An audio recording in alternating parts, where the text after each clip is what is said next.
अस्सलाम वालेकुम दोस्तों, आज मैं आपके लिए एक फिर नई कहानी लेके आया हूँ। इस कहानी का नाम है शेख चिल्ली का पलंग। एक गांव में एक बुढ़िया रहती थी। उसका काम और एक बेटा भी था। शेख ही बिगाड़ने में बहुत माहिर था। उसको शेख चिल्ली के नाम से पुकारा जाता था। बुढ़िया मेहनत मजदूरी करके अपना और अपने बेटे का पेट भरती थी। एक दिन बुढ़िया बीमार हो गई। घर में खाने को कुछ न था। रात को माँ बेटा दोनों ने फाका किया। अगले दिन माँ ने कहा, अब तुम कुछ काम करो, जंगल से लकड़ियाँ ही लाकर बेच दिया करो ताकि गुजर औकात हो सके। शेख चिल्ली ने जंगल की राह ली। जो दरख्त रास्ते में आता वो इससे पूछता, मैं तुझे काट लूं या नहीं। किसी दरख्त ने भी इसका कोई जवाब न दिया। शाम होने को थी। शेख चिल्ली घर वापस आने का इरादा कर ही रहा था कि एक और दरख्त नजर आया। उसने उसके पास जाकर पूछा, क्या मैं तुझे काट लूं? दरख्त बोला, हाँ काट ले, मगर एक नसीहत करता हूँ, मेरी लकड़ी से पलंग बनाना और बादशाह के दरबार में ले जाना।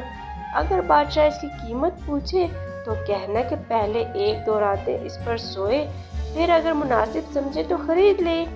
शेख चिल्ली ने दरख्त की हिदायत के मुताबिक इससे लकड़ियां काटकर पलंग ही तैयार किया और बादशाह के दरबार में पहुंचा दिया।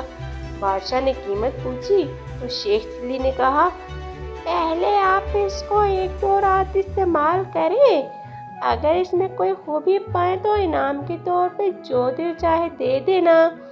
बादशाह बहुत हैरान हुआ और शेख चिल्ली के कहने पर नौकरों को हुक्म दिया कि आज यही पलंग मेरे कमरे में बिछाया जाए। जब रात को बादशाह पलंग पर सोया तो आधी रात को पलंग का एक पाया बोला, आज बादशाह की जान खतरे में है। दूसरे ने कहा, वो कैसे? तीसरा बोला, बादशाह के जूते में काला सांप था। चौथे ने कहा, बादशाह को चाहिए कि सुबह जूते को अच्छी तरह झाड़ कर पहने। दूसरी रात जब बादशाह सोया तो फिर यूं पायों ने बातें शुरू कर दी।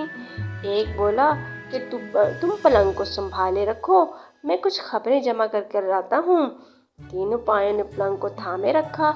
जब चौथा वापस आया तो उसने खबर सुनाई कि बादशाह का वजीर साजिश करके बादशाह को खत्म करने के बारे में सोच रहा है। फिर दूसरा पाया गया और खबर लाया कि बादशाह की बीवी वजीर से मिलकर बादशाह को जहर देना चाहती है। तीसरे पाए ने तजवीज़ पेश की कि बादशाह को चाहिए कि वजीर को मरवा दे। चौथा पाया गया और ये खबर लाया कि बादशाह को जो दूध सुबह पीने को दिया जाएगा उसमें जहर होगा। बादशाह ये सब कुछ सुन रहा था। सुबह उठकर जब इसे दूध दिया गया तो इसने न पिया बल्कि एक कुत्ते को पिला दिया। कुत्ता इसे पीते ही मर गया। इसका वजीर और बीवी दोनों मिलकर इसकी जिंदगी खत्म करना चाहते हैं। बादशाह ने वजीर को मरवा दिया और अपनी बीवी को महल से निकाल दिया। बादशाह ने शेख चिल्ली को बुलाया और बहुत सारा इनाम दिया। शेख चिल्ली अब मालदार हो गया था और लोग उसे शेख चिल्ली की बजाय शेख साहब कहने लगे थे। बादशाह के दरबार में इसकी इतनी इज्जत होने लगी और दोनों माँ बेटा बड़े आराम की जिंदगी गुजर बसर करने लगे। कहानी खत्म। तो दोस्तों, कैसी लगी आपको ये कहानी? उम्मीद करती हूँ कि अच्छी लगी होगी। इसी तरह की अच्छी अच्छी कहानियाँ सुनने के लिए मेरे चैनल को सब्सक्राइब कीजिए। अल्लाह हाफिज़।